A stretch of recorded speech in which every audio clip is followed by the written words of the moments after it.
പണ്ടൊക്കെ ഉച്ചനേരത്ത് ചോറും എടുത്ത് ടിവിയുടെ മുമ്പിൽ പോയി ഒരു ഇരിപ്പുണ്ടായിരുന്നു. മീശമാധവനും CID മൂസയും പഞ്ചാബി ഹൗസും പറക്കും തളികയൊക്കെ സൂര്യ ടിവിയിൽ റിപ്പീറ്റ് അടിച്ച് കണ്ടുകൊണ്ടിരുന്ന കാലം. അന്നൊക്കെ ടിവിയിലെ എന്റെ ഫേവറേറ്റ് ചാനൽ തന്നെ സൂര്യ ടിവി ആയിരുന്നു. ദിലീപും കൊച്ചു ജനീഫയും ഹരിശ്രീ അശോകനും ഏറെ ചിരിപ്പിച്ച സമയങ്ങൾ. ആ കൂട്ടത്തിലേക്ക് സലീം കുമാർ കൂടി എത്തിയാൽ പിന്നെ ഉച്ചനേരങ്ങൾ ചിരിപ്പറമ്പായിരിക്കും. അന്ന് തിമിർത്ത് ചിരിച്ച മൂവികളുടെ കോംബോയെ ഇവരായിരുന്നു. ദിലീപ് എന്ന വ്യക്തിയെക്കുറിച്ച് പല അഭിപ്രായമുണ്ടെങ്കിലും ദിലീപ് എന്ന നടൻ അന്നും ഇന്നും ജനപ്രിയ നടൻ എന്ന ടൈറ്റിലിൽ തന്നെയാണ്. അത് വർഷങ്ങൾക്ക് മുമ്പേ ആ നടൻ ചെയ്തു വെച്ച വേഷങ്ങളിലൂടെ ഉണ്ടാക്കിയെടുത്ത ഫാൻ ബേസ് ആണ്. പലപ്പോഴും ആ ദിലീപിനെയാണ് സിനിമാ പ്രേമികൾക്ക് മിസ് ചെയ്യുന്നത്. അന്ന് കണ്ട ആ ഒരു കോംബോ ഇനി ഒരിക്കലും തിരിച്ചു കിട്ടില്ലെങ്കിലും, ആ ഉച്ചനേരങ്ങളിലേക്ക് ഇനിയൊരു തിരിച്ചുപോക്കില്ലെങ്കിലും, മനസ്സിന്റെ ഒരു കോണിൽ കുട്ടിക്കാലത്തെ സുന്ദര നിമിഷങ്ങളുടെ ഓർമ്മകളിൽ ഈ സിനിമകളൊക്കെ എന്നും ഉണ്ടാവും.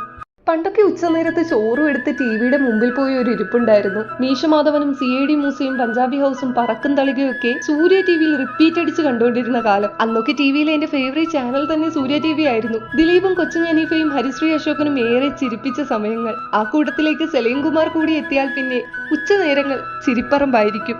അന്ന് തിമിർത്ത് ചിരിച്ച മൂവികളുടെ കോംബോയെ ഇവരായിരുന്നു.